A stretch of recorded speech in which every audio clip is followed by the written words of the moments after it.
everyone and welcome back to my channel. If you are new here, my name is Dia and I create lifestyle, health and skincare related videos. So if you enjoy these kind of videos, please stick around. In my last video, I was talking about the different parameters that are measured by a body composition analysis. Now, two of those parameters were subcutaneous fat and visceral fat. Now, in today's video, we're going to be discussing how to get rid of belly fat, which essentially translates into subcutaneous and visceral fat. So if you want to know how you can get rid of those love handles or muffin top as it's very fondly called, then let's get into the video. Belly fat is not just a superficial or a visual problem. It also causes a lot of health disorders in the long run, like diabetes or any kind of heart diseases. Alright, and the main problem is that it kind of increases with age, and this is especially visible in women. It builds because of bad diet and bad lifestyle. However, it can be eliminated through a healthy diet and some exercise. When does subcutaneous fat start building up? It builds up when you have a sedentary lifestyle, which means you don't have much of movement or you don't have any physical activity. Okay, it also increases when you don't do much of aerobic or cardio exercise. Like you might be working out, but you're only doing like maybe a strength training or a very focused muscle group training, and you're not doing cardio at all. Okay, it also builds up when you have very little muscle, which again comes from your diet and the kind of exercises you're doing. If you are already diabetic, which means you're insulin resistant, or when you eat more calories than you can actually process. So these are some of the reasons when these two kind of fats increase in your body. Subcutaneous fat essentially is not that harmful for the body, but what is more harmful is visceral fat. Okay, now visceral fat surrounds your vital organs and it acts like a sort of a shock absorber.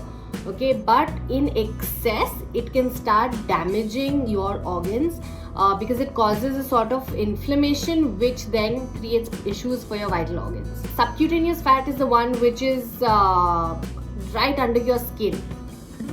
Visceral fat, on the other hand, is especially in the abdominal area, is located under the abdominal wall. When it comes to losing these two kinds of fats especially, you have to remember that it's not just exercise that is going to help. So it's not about spending 2 hours in a gym trying to reduce these two fats. As I've said before in my how to lose fat video, you cannot lose fat in a targeted way. You lose fat throughout your body. Unlike muscle, where you can actually target a certain muscle group, you have different exercises to build muscles in certain sections of your body. But fat loss happens overall. Okay, so the strategy you need is a well-balanced lifestyle which has cardio exercises, which has a healthy diet that supports and backs up the nutrition after your workouts, and a positive mental health. I have already spoken about how you can change your diet to ensure that you are promoting a healthy fat loss in another video, which I'll link here so you can check that out. In this video, I'll be focusing on exercise and mental health.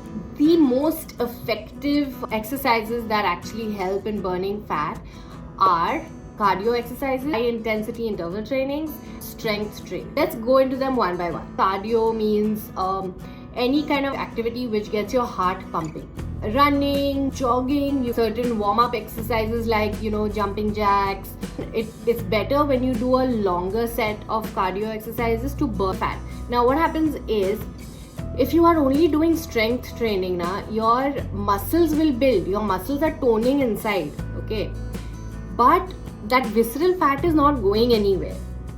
So even though you might have a very toned ab at the back, in front what you're seeing is a big fat blob. Okay, So to get rid of that big fat blob, you also have to do cardio, which is why generally when you do a core exercise, you have to first warm up with a cardio exercise, and you should do at least 20 minutes of cardio before doing any sort of ab exercise, because otherwise there's no point of it. You will build muscle while doing core, but it's not going to really get rid of the fat. Okay, next is high intensity interval training, also known as HIIT, which is basically doing short bursts of high intensity training with a small gap. You can't do high intensity training for a very long time. It is usually 30 to 40 minutes maximum, and you have like, let's say, 30 seconds break every 10 minutes. What happens in that is that your body is getting both cardio and whatever component of training you're doing. It gets a combination of both. Okay, coming to strength training, obviously strength training is extremely targeted training. Okay, so it helps you build muscle. When you build muscle, you automatically start burning fat.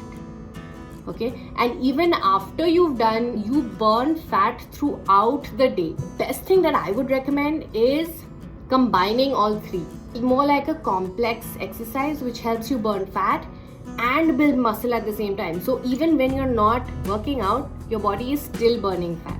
Now, it is very important to remember that you don't exercise every day. You have to give rest to your body, because when you're doing any kind of workout, especially if it's a high intensity workout, you're breaking down your muscles, and your body needs time to rebuild that muscle group. Okay, if you don't give that rest, you'll have soreness, different parts of your body will start aching. Now coming to mental health. If you are somebody who has chronic stress, meaning you are stressed out a lot of times, you have a lot of anxiety, or you generally are nervous, okay, what happens is your body releases this hormone called cortisol. Everyone gets stressed once in a while at least. That's okay. It's normal. It's human to be stressed, especially during these unprecedented times. But if you're constantly under pressure and under stress, that constant release of cortisol actually reduces the potential for fat loss, and it is especially harmful for people who eat a lot of high sugar diets, okay, and are very sedentary, like they don't do any kind of exercise or anything. So you need to avoid stress eating. That's one thing, because I've seen that a lot of people that I know, as soon as they get stressed, like if they have exams or they have a presentation to make or some sort of a pitch to make and they're really stressed out, they start eating, and they never eat anything healthy. Okay, they'll grab like Snickers, or they'll samosa or burger or something like that, okay, which is never healthy, and it's at that point it is very satisfying for those people. Okay, but it's just a psychological satisfaction. You are not going to get de-stressed by eating one burger. Okay, so please avoid stress eating, and avoid stress eating high sugar things, because that releases cortisol even more. That's all from me for today. I know it was a really short video, but I really hope that it helped give some ideas for you guys to try out at home, and these are certain things that you can try at home. If you do happen to try out and you get some results, please share them with me. I'd love to know. If you have any questions, please DM me on Instagram, or leave it in the comments down below if you're okay with that. If this was helpful, please give it a massive thumbs up. That'll mean a lot to me. And if you haven't already, please do subscribe to my channel to keep getting these videos, and click on the notification bell. And I'll see you in the next one. Bye.